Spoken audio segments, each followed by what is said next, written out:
আইন আদালতের ইতিহাসে এক নজিরবিহীন দৃষ্টান্ত স্থাপন করল বাংলাদেশ। রাজধানীর পল্লবীতে দ্বিতীয় শ্রেণীর শিশু রামিসা আক্তারকে ধর্ষণের পর নৃশংসভাবে হত্যার ঘটনায় দায়ের করা মামলার রায় ঘোষণা করা হয়েছে রোববার ৭ জুন।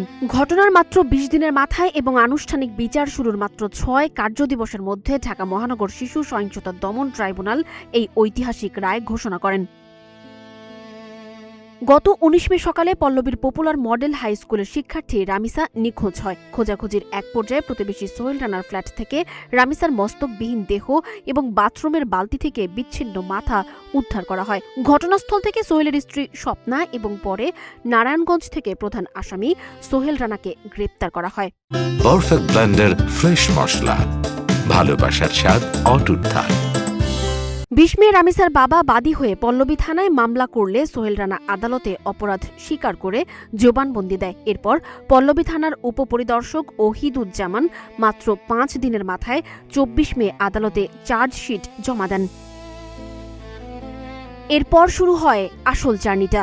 ১ জুন ট্রাইব্যুনালের বিচারক মাসরুর সালেকিন আসামিদের বিরুদ্ধে চার্জ গঠন করে আনুষ্ঠানিক বিচার শুরু করেন। ২ জুন এক অবিস্মরণীয় দিনে রামিসার বাবা, মা, ডাক্তার, ম্যাজিস্ট্রেট ও তদন্ত কর্মকর্তা সহ মোট ১৬ জনের সাক্ষ্য গ্রহণ সম্পন্ন হয়। ৩ জুন প্রধান অভিযুক্ত সোহেল রানা আদালতে নিজের দোষ স্বীকার করে ক্ষমা চায়, তবে তার স্ত্রী স্বপ্না নিজেকে নির্দোষ দাবি করে। ৪ জুন রাষ্ট্র ও আসামি পক্ষের যুক্তিতর্ক শুনানি শেষ হয়। রাষ্ট্রপক্ষ সর্বোচ্চ শাস্তি ফাঁসি দাবি করে। ৭ জুন কঠোর নিরাপত্তার মধ্য দিয়ে আসামিদের আদালতে হাজির করা হয় এবং রায় ঘোষণা করা হয়। সদিচ্ছা থাকলে যে দ্রুততম সময়ে ন্যায়বিচার নিশ্চিত করা সম্ভব, এই মামলাটি তার উজ্জ্বল প্রমাণ। সমাজ থেকে শিশু নির্যাতন ও ধর্ষণের মতো অবক্ষয় রুখতে এই রায় একটি কঠোর বার্তা হিসেবে কাজ করবে। আর কোনো রামিসা যেন এভাবে নির্যাতিত না হয়।